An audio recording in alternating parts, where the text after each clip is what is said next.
How do you figure Jason Pinnock fits into this role? I don't. Or The last time we fully guaranteed a person was a quarterback, and Brock Purdy took his job, and they let him go. I mean, what you thought I forgot?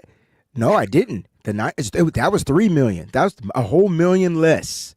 Let that sink in. I don't think the Niners. That was Sudfeld, right? Nate Sudfeld, bro. I don't think the Niners give two flying. They guaranteed him so that they knew that they had extra safety on this roster, and it's $2 million.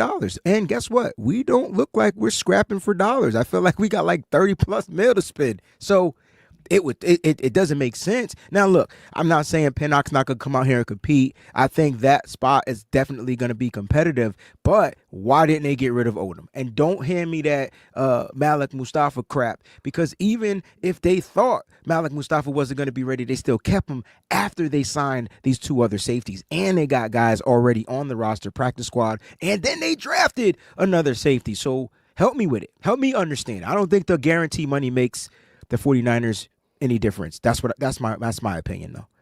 Yeah, that's a fair criticism. I just think, we started off with probably the most difficult position to predict because, I mean, there's it's like Game of Thrones back there at safety. Like, it might be somebody during, minicamp. Then it might be somebody week 1 of training camp. And it's going to be. Well, let's talk about, first of all, you got rookie minicamp coming up. And if these guys like Siegel, and then he gets in here, and some of the undrafted guys, I think we got not an undrafted safety, but I think what is Jacob Robinson? Is he just a corner outside guy?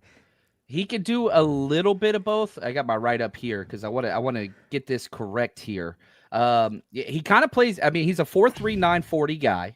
He nickel only was kind of what he lined up as. Okay. Oh man, that's gonna be fun to watch too. Yeah, we didn't even talk about that. Yeah. But the usually what happens is, okay, you have your outside corners. If they can't cut it, they go to nickel. If they can't cut it, they go to safety. So like you can fell into a spot. So just because at BYU he played nickel predominantly, doesn't mean he can't play free.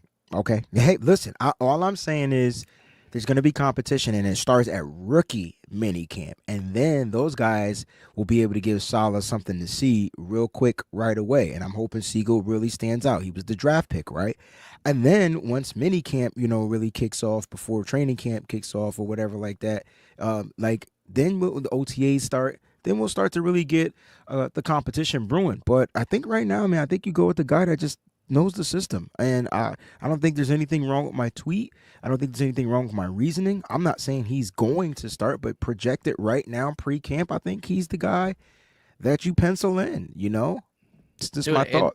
I have to give you credit too, because you put yourself out there. You say, look, this is what I think it is before. I'm Gucci. The aggregator is real, and I understand that in social media, but you're putting your faith and belief in what you think this roster is. And so I appreciate that, because that's a breath of fresh air. People don't like taking stands. They talking about other things. So dude, yeah, man, I don't know the answer. It comes down to, for me, and I would like to, we don't know this yet, right? We do understand, we do know the philosophy of Robert Saleh, all gas, no brakes, but he's also evolved. So we don't really know who Robert Saleh is at this point. We just know what he did when he was with the 49ers. We didn't really pay or give two flying fucks what he did with the Jets, because he was with the Jets. His defense couldn't stop us. You know what I'm saying? They couldn't stop Jordan Mason.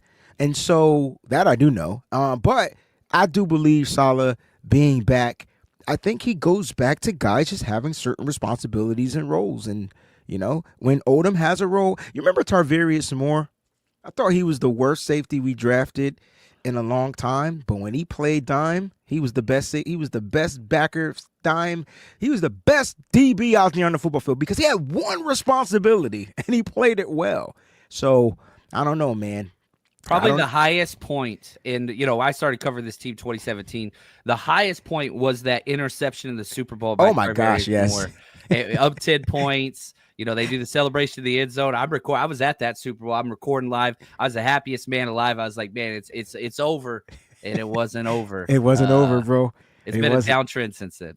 Yeah, it has. The safety, okay. But I think the reason why you're getting a downtrend, and just a signal on that position, it's the hard. For some, it should be easy to play, but I think for the 49ers, because they want you to be interchangeable, it makes it difficult. It's like they don't usually go after the most athletic, the most speed. They don't usually they go after the guy that can play in the box and can play deep. If they can play cover one, they can play in cover three. Like that's weird, right? Like they don't get free safety. They don't get strong safety. They get guys that are rangy.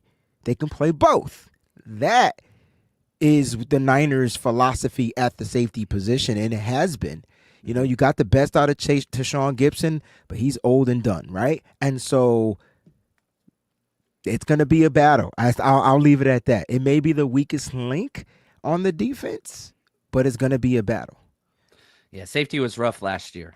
Even Malik Mustafa, who was awesome and had so many bright spots. He had a lot of missed tackles too, though. A lot of missed tackles, it's what it is. So that hopefully you've got the bodies, and the whole idea is iron sharpens iron. You have experienced players, you have young pups, you blend it together. You're hoping Jair Brown, who we're just assuming is a guaranteed starter at this point, can go back to his rookie status and forget what Nick Sorensen taught him completely. You were the biggest Tig Jair Brown guy before we drafted him. You wanted to trade. I still am. No, hear me out. I think I'm the first person that goes on record saying players get utilized wrong. And I don't discriminate against any position. When you see a player that flashes at something and then all of a sudden they take the biggest decline, well, maybe they just weren't ready for that course. You know what I'm saying? Maybe it was too much for them. I'll be a prime example. I'll put myself out there, man. I wanted to be a business major, John, and freshman year, I was killing it. Sophomore year, I'm like, oh, man, I got this. You know what I'm saying? So I took macroeconomics, business calculus 2, I think one more business class, some marketing class, and the only class I did really well in was the marketing one. Them other business classes kicked my asparagus, and I was like, nah, this might not be for me. Like, you know what I mean? Like, nah. So I wasn't ready for the overload of those extra business courses. I probably should have just took one extra business course plus the marketing one or whatever like that. But now I'm like, I can handle 3. I think it was too much on his plate as far as what they were asking him to do. I also got to chalk some of that up to Nick Sorensen being ass. At the end of the day, I'm gonna go out on that plank by myself, and I think Jair Brown comes back year 3 and shows you why the Niners traded up to draft him in the 3rd round.